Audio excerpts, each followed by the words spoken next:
If you go, excuse me, to the three little dots in the bottom right-hand corner of your screen, click that and select Change Layout, and then go to Tiled. Everyone will show up.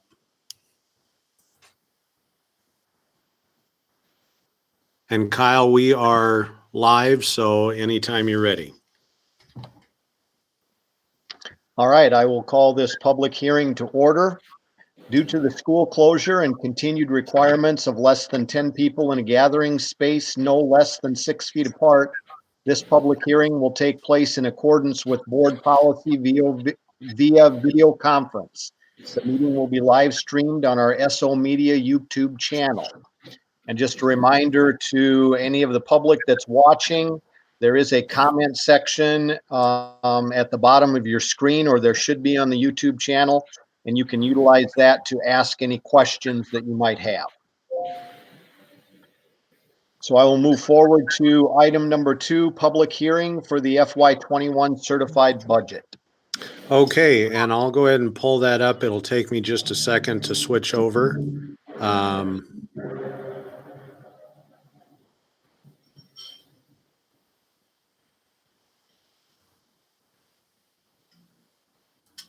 Okay, so I will be taking over the meeting, and want to take just a second before I start to thank Tony Beavers, our technology director. He's working behind the scenes to make sure the meeting stays up and running and goes as planned tonight. So thanks to Tony for his work tonight. Okay, so I believe I have taken over the presentation of the screen, and you should see the first slide there. Is that correct? That's correct. Okay. So this is the preliminary budget information report for FY 2021 for today, April 6th. The purpose of the certified budget process is twofold. We need to establish the property tax rate and to look at estimated expenditures in our various funds for the fiscal year 2021. An important reminder as we go through this process, the formula for figuring out how much we receive in funding is pupil driven, not expense driven. So our budget is set up based on our enrollment and the district cost per pupil. Before we get started, I want to cover some things that are going very well in our budget and some things that we need to make sure we're watching out for moving forward.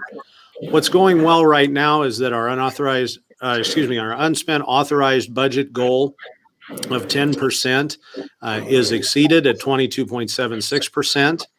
We have almost twice the amount of cash we need for every dollar of obligation that we have, and we could exist for over 9 months with no income and still be able to pay bills without having to borrow any money. Our unspent balance ratio is comfortably above the target, and our tax rates will continue their trend of steady to down.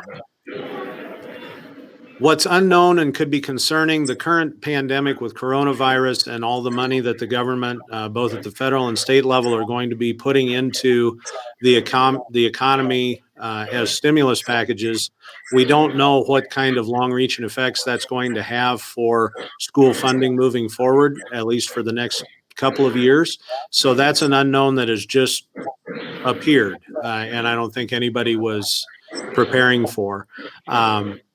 Our enrollment trends and projections are down, and supplemental state aid continues to not meet our standard increases in operational expenditures.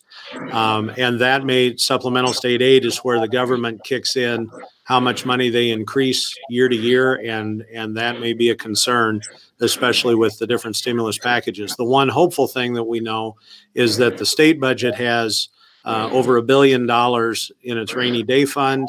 And it is receiving revenue from the federal government to help offset some of the emergency costs. So hopefully Iowa is in a better position than some states as we look to the future. So to get into some of the data numbers, our certified enrollment, if you look at the last blue column to the right, For 2021, that's our enrollment from October of 2019 that affects the 2021 fiscal year budget. Our certified enrollment decreased by 17 and a half students in October 2019, and we did not have any Head Start students. To the right, in the orange, you see our projected numbers for the next 4 years. You can see that our trend will be down, and we will also start going from classes of 55 to 60 to classes of 45 to 50 over the next several years as well. The supplemental state aid percent of growth for the last 10 years is listed here. And you can see this year, the legislature set supplemental state aid at 2.3%, which raised our district cost per pupil by $159 to $7,056. So in order to figure out how much money we get through state aid, we have the regular program cost, that is that district cost per pupil multiplied by our certified enrollment. So $7,056 times 732.7 students equals $5.16 million. And that is our regular program cost. That's the money that we get in that we have to budget with. There are also weighted enrollments that contribute to our resources. Special education is one of those weightings. We receive extra weighting per student, which means we receive more than one student worth of funding, dependent on the services that certain students require. For the last 2 years, this will be the second year that our rate has stayed at 67 extra students for supplemental weighting in special education. We also receive supplemental weighting for concurrent enrollment. That's students that take online or live face-to-face college classes. We have more than 3.38 students taking those classes, but we only get a fraction of a student for every one that takes those classes. So that's why that number is not a whole number, and it's way less than our enrollment in those concurrent classes. Operational sharing, we receive one student. We receive whole students, I should say, for sharing positions such as Director of Transportation, Human Relations, those kind of things. So we receive 10 students for those sharing positions, and then 3.27 is in addition to that. Again, that is sharing that comes in at a fraction of a student. At risk is another category with 3.91. We have more students and we get a fraction for at-risk students. And same thing for English language learners. We are currently serving over 70 students that are identified, and we get a fraction again for 7.92. So our total supplemental weighting, additional students worth of district cost per pupil that we receive for the 2021 fiscal year is 28.48 students. And at any time, if you have questions, go ahead and interrupt me. You'll just have to shout out, and I'll have to stop. Okay. So our total weighted enrollment is the supplemental weighting plus our district enrollment. So you can see that our weighted enrollment will decrease just under 17 students for FY21. We'll be at 828 for our weighted enrollment. So to recap, you've got that breakout of enrollment on the left-hand side. So then funding streams, we have the regular program cost. That was the district cost per pupil times our enrollment. The next listing there are all the different funding streams that we receive spending authority and cash for from the state.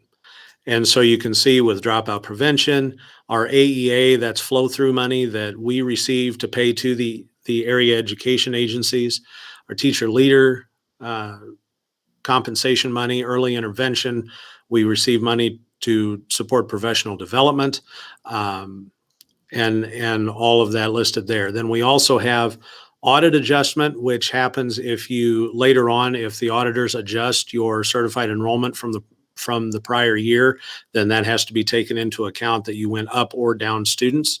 And then the budget guarantee is when you go down in enrollment, the state gives you 101% of your prior year's budget. So this creates the combined district cost, which is the full 100% of funding, and we'll get to that in a picture here in just a second.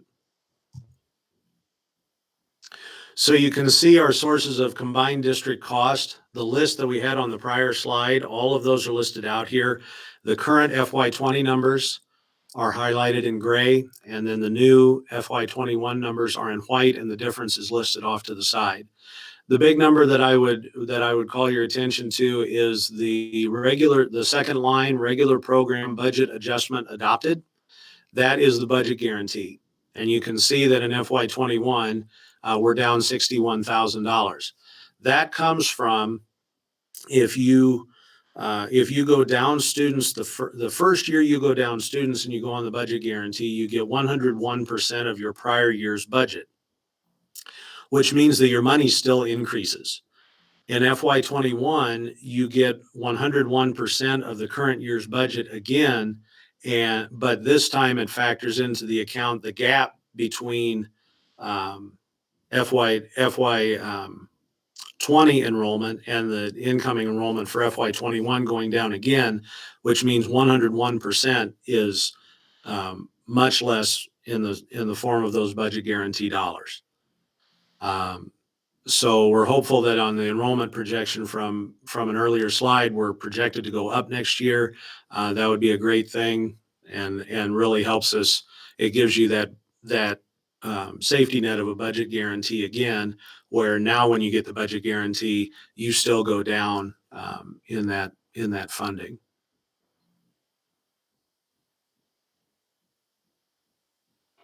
Okay. So our total taxing authority then is for that combined district cost. So how that tax is put together is the uniform levy of $5.40. That is assessed to all property owners, regardless of any other impact. So that $5.40 applies to everybody that owns property. The next part is the state supplemental aid. That's the portion that the state kicks in to create 87.5% of your combined district costs. That's called the foundation level of aid. So the property tax from the uniform levy and what money the state kicks in adds up to 87.5% of your combined district cost. Then we levy on property tax to make up the other 12.5% of combined district cost. Now again, that is to cover the weighting of the district cost per pupil times your enrollment.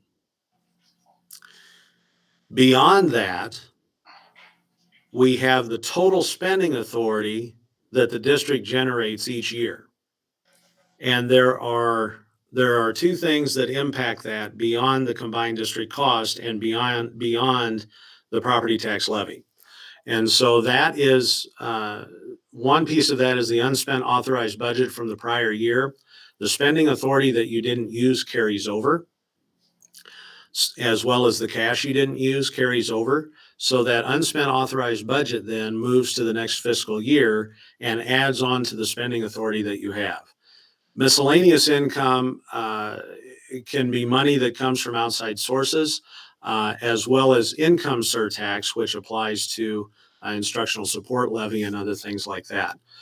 So miscellaneous income and unspent authorized budget added to the combined district cost gives you your total spending authority for the year.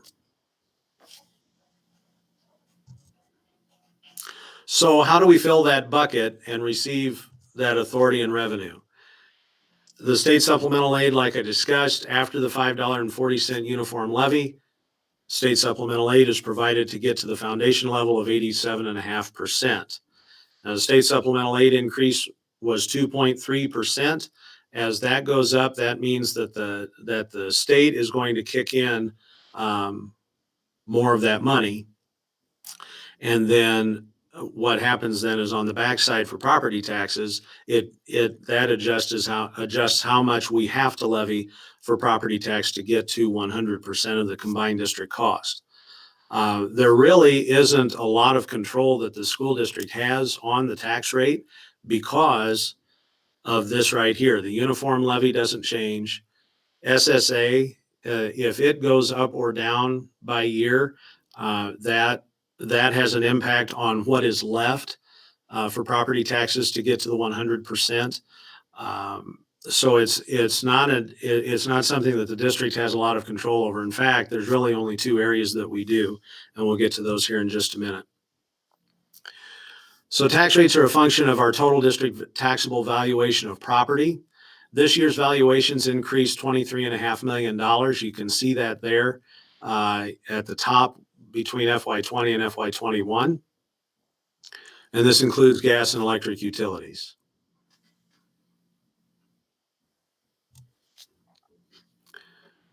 So the impact that has on our tax rate for the general fund, our general fund levy is set to be at $8.21 per thousand, and that's going to generate $2.67 million. Instructional support levy is going to be 79 cents per thousand, and that's going to generate $287,000. So our total general fund levy is just over $9 per thousand, and that's going to generate $2.961 million of our spending authority and cash. Now, this is not the total levy. We have more things to go. Again, this is just a portion. To break down the instructional support levy a little more, instructional support levy is board approved for 5 years. The current rate is 10%. That is the maximum that you can levy for instructional support. And it's made up of property tax, income surtax, and state aid. However, the state does not and has not funded their portion of this levy for several years now. So it is calculated and we receive a number for it, but we never actually see that funding. So the levy then is dependent on our property tax and income surtax. Property tax is going to generate $304,000 of the instructional support levy. Income surtax has been 6%. We are lowering that down to 3% this year, which will create $125,000 of authority for the district. And we'll get to the reduction in income surtax and a reduction in overall property taxes when we get to the end of the presentation. The management fund is used to pay for some insurance for the district, early retirement, unemployment claims, and legal settlements. We will levy $300,000 for the management fund this year. And that levy totals 92.1 cents per thousand for FY21. So this gets added on to the $9 for the general fund levy that we had prior. So we're putting the pieces together here.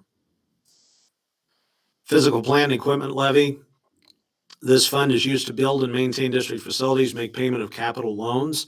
It's a big part of what happened with the band room and HVAC project this last summer, along with save dollars. The PEPL property tax, there's a regular board approved PEPL of 33 cents. That is the maximum that the board can assess on its own for PEPL funds. It's 33 cents per thousand. And then voter approved PEPL can go up to $1.34, and that is approved for 10 years. So we are at just over 21 cents per thousand on the voter approved PEPL. So the total PEPL property tax levy is just over 54 cents per thousand. The PEPL funds are generated by three sources: the regular and voted property tax that I discussed in the last slide, plus income surtax. This is 4%, and that is the same rate for PEPL that has been in years past. That did not change this year. So you can see there's a total of $361,000 generated for PEPL.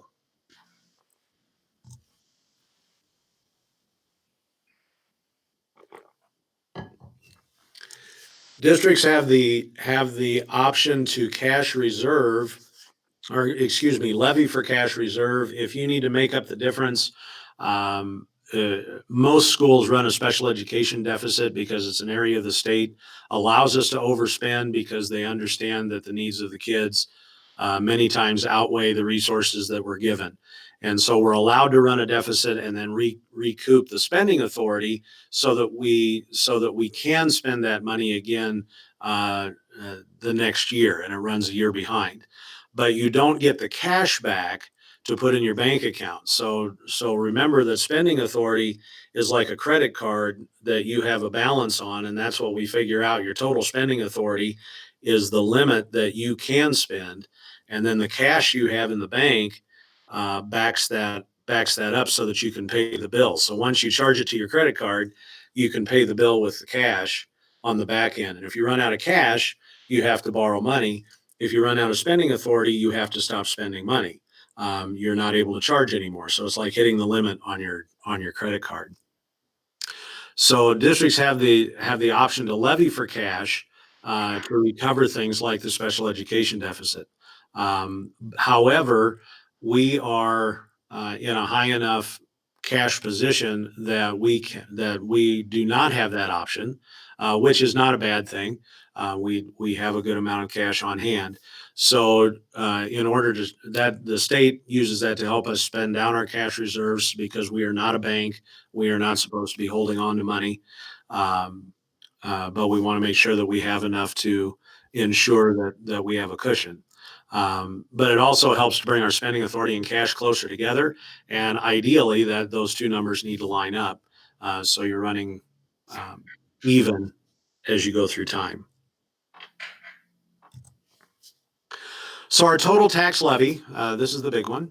So we put the general fund levy of $9 plus the management fund levy of 92 cents, our PEPL funds of 33 cents and 21 cents, and our estimated total tax levy for the FY 21 school year is 10.46 $10.46 per thousand on the property tax. And that is almost 19 cents lower than the FY20 tax rate. So we, again, through our budgeting, have been able to continue that trend of lowering the tax rate down, and we were able to lower the income surtax. So this year, we're able to see a benefit to our property owners, and to our workers, to those everybody's filing taxes. That income surtax is applied to your taxes when you do them every spring. An income surtax, that's part that you pay based on your taxes. So we were able to lower that rate and the property tax rate for FY21, and we're very pleased about that. So here is an overview of the tax rate history going back the last 10 years. And you can see again, dropping from 1065 to 1046. We continue that trend of being able to lower property taxes for our patrons.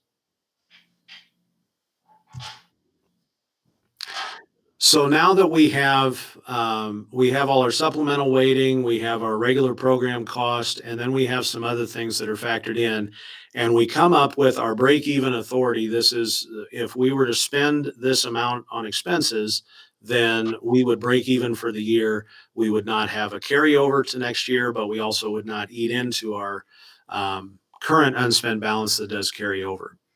So for FY21, you can see the combined district cost is $7,177,000, and that includes all of the things from the list that was on the previous slide with the budget guarantee, supplementary weighting for sharing positions and other identified students, special education weighting, and then all of the other categories where we receive extra funding. And those dollars are earmarked, so you can only spend them on certain things. So that $7 million combined district cost, The number at the top, the regular program at 5,189,000, that you can spend to what you need to spend it on, and the budget guarantee as well. The rest of the things um, can be categorical funding that you have to spend on specifically identified items. All right, and then the other levies that you see below plus our miscellaneous income, instructional support levy, that's the $429,000 that we showed earlier. And again, that includes part funded by the state that we do not see. So that number we have to watch for. The preschool foundation, we receive funding for that. And then miscellaneous income, you'll notice that number is down from last year. But the biggest chunk of that decline is going to be the second agriculture education position. That position is being absorbed by the district in FY21. So we are not receiving the donation to pay for that position anymore. So the rest of the miscellaneous income that we were receiving, we anticipate, but not the funding for that position. So if you look at our break-even authority for fiscal year 21, it's at $8,500,000. Now that, again, that number does not take into account any carryover that we have in unspent authority. And so we'll see that here. We are looking to carry over an estimated $3.2 million of unspent authority. Plus our break even, then our total estimated spending authority is $11.7 million for FY21. Now, there's no way that we're going to spend that entire $11 million. We have to continue to maintain a carryover of some kind so that we don't overspend that and we have the emergency scenario. But also, that's what keeps our ratios higher so that again we can protect ourselves in case of emergency. So that is the total spending authority, the break even from the last page plus our carryover. Do they have a limit on what you can carry over? No. In fact, there are districts. There's one district that has almost 100% carryover because they've built it up so high that and their expenses are so low. But that's a unique situation. There are a few districts that are above 40%, and the state frowns upon that simply because we're not a bank. And if we're holding the money and not spending it, then we're not spending the money that we're getting to provide the best education that we can for our kids. There are opportunities that we end up not providing because we're not spending the money. So the state then will come back and particularly with categoricals, we'll look to see that you're spending those, and it's advisable for us to spend those categorical dollars at first so that it has the least amount of impact on our general fund as possible. But if you don't spend those categoricals, then the state will look and see where schools aren't spending that money, and they'll stop putting it into those funds, and they'll either reallocate it to a different categorical for education, or they'll just reallocate that money somewhere else in their budget. So it's vital that we get to the point to where we have that 10 to 15% carryover every year, and then work to meet our break even authority or spend our break even dollar amount from year to year, so that we have a solid carryover, but we're spending the new authority that we're bringing in and providing the most that we can for our kids. Any other questions or anything I can go back to and review?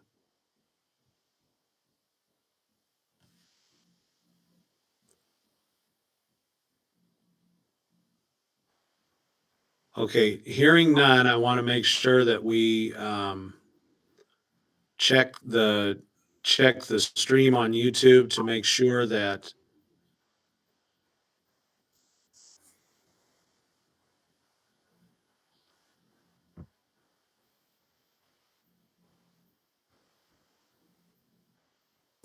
Okay, I apologize if you heard that play over.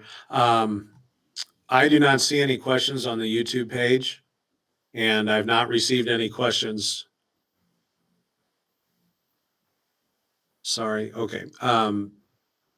So yeah, I don't see any questions there. I'm gonna check our Facebook page for a direct message. I don't see one there. Um,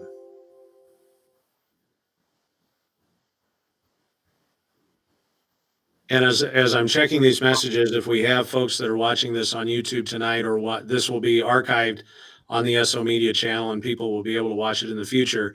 We'll be holding our board meetings like this for the foreseeable future. Um, so we encourage folks to send us questions via our district Facebook page. You can email me at the school,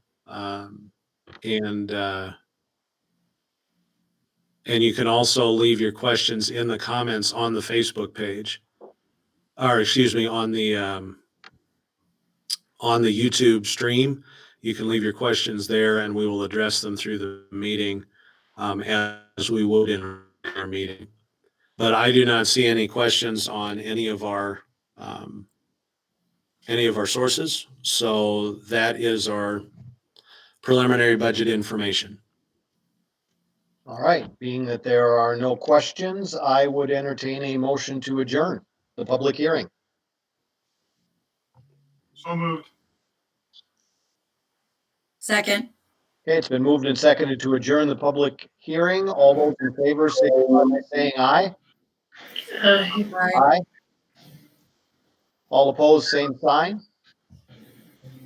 The public hearing is adjourned. Okay, Kyle, I'm still presenting and I need to get, there it is. I need to get out of that. So I'm off the screen.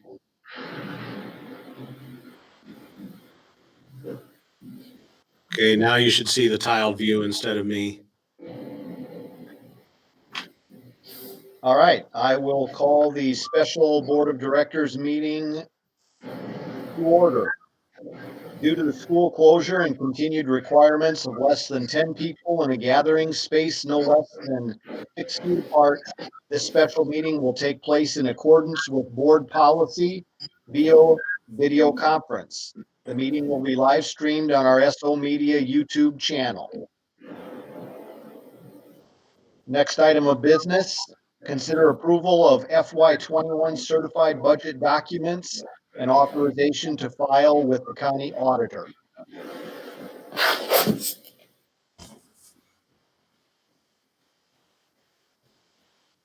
And it's my recommendation that we approve the certified budget and authorize to file with the county auditor.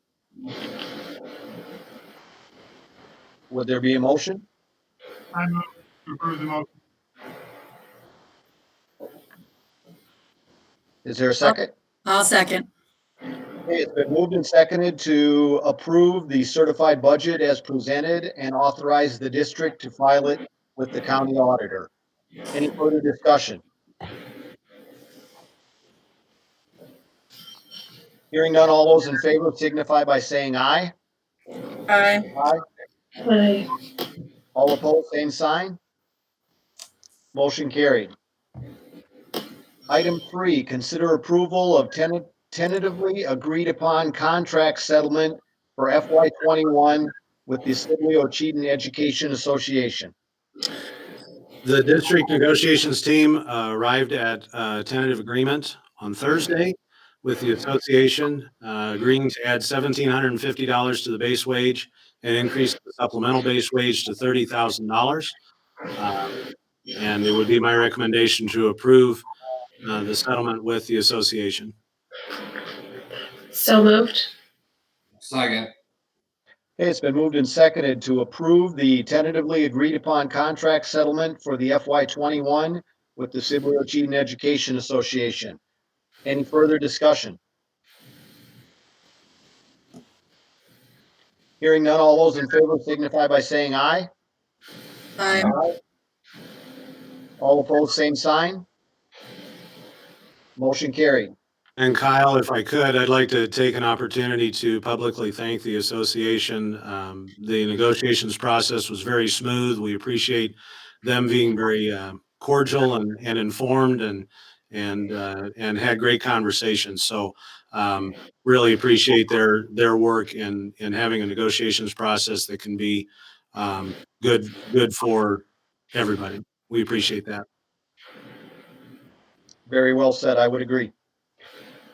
Moving on to item 4, authorize issuance of the 2020-21 teacher contracts. And I would recommend that we issue those. I'll make a motion to approve the authorization of issuance of the teacher contracts. Second. Okay, it's been moved and seconded to authorize the issuance of the 2020-2021 teacher contracts. Any further discussion? Hearing none, all those in favor signify by saying aye. Aye. All opposed, same sign. That motion carried. Moving down to item number 5, authorization of the issuance of 2020-2021 supplemental coaching contracts. And again, I would recommend, Kendra, you'll want to make note that Kristen dropped out of the meeting here. Something happened. Oh, there she came back. Okay. It would be my recommendation to issue those supplemental and coaching contracts. So moved. I'll make it. Go ahead, Jamie. I'll make that motion to approve the coaches supplemental contracts. I'll second it. Okay, it's been moved and seconded to authorize the issuance of the 2020-21 supplemental coaching contracts. Any further discussion? Hearing none, all those in favor signify by saying aye. Aye. All opposed, same. That motion carried. Moving to item 6, authorizing the issuance of the 2020-21 non-district teacher supplemental coaching contracts. And Kendra, do we have that list we had talked about?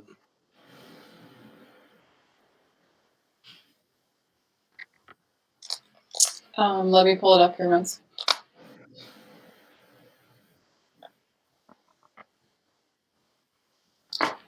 You want me to read who's on it? Would you please? Sure. Deb Moonkester is for 8th grade football. Steve Kellen for head girls basketball coach. Lisa Block for head girls track and cross country assistant. Nate Voss for head baseball. And Jennifer Crowett for dance team.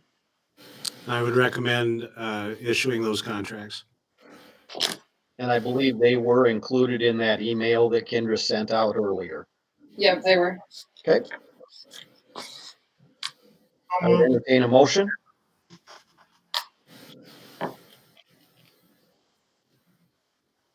So moved.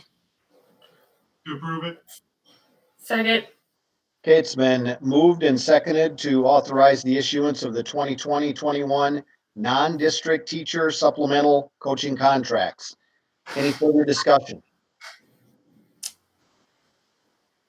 Hearing none, all those in favor say aye. Aye. All opposed, same. Motion carried. Item number 7, consider approval of non-certified staff wages for FY21 and issuing work agreements. So the increases that we've got for our non-certified staff, we're going to make a concerted effort to become competitive in the marketplace for our non-certified staff. And to do that, we're going to raise our starting pay to $12 an hour for daytime employees and $13 per hour for nighttime custodians. That's a $2 increase in the starting wage. So for our current employees, anybody that is not at that new starting wage level would be raised to that level. And anybody that is already there will receive a 75-cent increase. Salaried non-certified staff will receive an $1,100 raise as will be the pool increase for the teachers. We're asking to increase the bus route wage for up to $47.25 per route, and raise the activity bus wage to $17.85 per hour per activity. And I recommend approving those increases. So And moved. issuing the work agreements, sorry. Oh, my, I forgot the issuing work agreements. I'll make a motion to approve it. Second. Okay, it's been moved and seconded to approve the non-certified staff wages for FY '21 and issuing the work agreements. Any further discussion? Hearing none, all those in favor signify by saying aye. Aye. All opposed, same. That motion carried. Item number 8, consider approval of administrator wages and issuing contracts. We have 5 people listed here on the agenda. Tony Beavers, our technology director, Kim Moran, our school nurse, Kendra, our school board official, and then our 2 principals. We're proposing pool increases for Tony and Kendra and Kim, but also adding 5 additional days to Kim's contract so that she can have some extra time to work on things before school starts and attend registration and other important days. And then our principal increases, Mr. DeZeo, 2,000, and Mr. Jenis, 2,100. And my salary will be included with my contract negotiation when that happens later on. So that's why I'm not on there. So that is our recommendation. Would there be a motion? So moved. Did I hear Greg second that? Yep. All right, You're not very loud. it's been moved and seconded to approve the administrator wages and issuing of contracts as presented. Any further discussion? Hearing none, all those in favor signify by saying aye. Aye. Aye. All opposed, same. Motion carried. Last item on the agenda, consider approval of new contracts. And we are very excited to offer 6 positions up for your consideration this month. Our Amy Elser for At-Risk Coordinator and Activities Director, Janelle Jensen for Elementary Counselor, Christina Moyer for our 2nd ELL teaching position, Michaela Strom for Early Childhood Special Education, Alejandro Gabriel for High School Spanish, and JC Reeder, 7th and 8th grade ELA. And I recommend that we approve those contracts. So moved. Second. All right, it's been moved and seconded to approve the issuance of the new contracts as presented. Any further discussion? Hearing none, all those in favor signify by saying aye. Aye. All opposed, same. That motion carried. I would entertain a motion to adjourn. Hey, I'll make that motion to adjourn. Second. Okay, it's been moved and seconded to adjourn. All those in favor signify by saying aye. Aye. Aye. All opposed? That motion carried. Thank you very much for participating in the special meeting. Thanks, everyone, and a reminder to our public again to look for these meetings online for the foreseeable future. So let us know if you have questions or comments, please. All right, thank you all. Okay, bye-bye.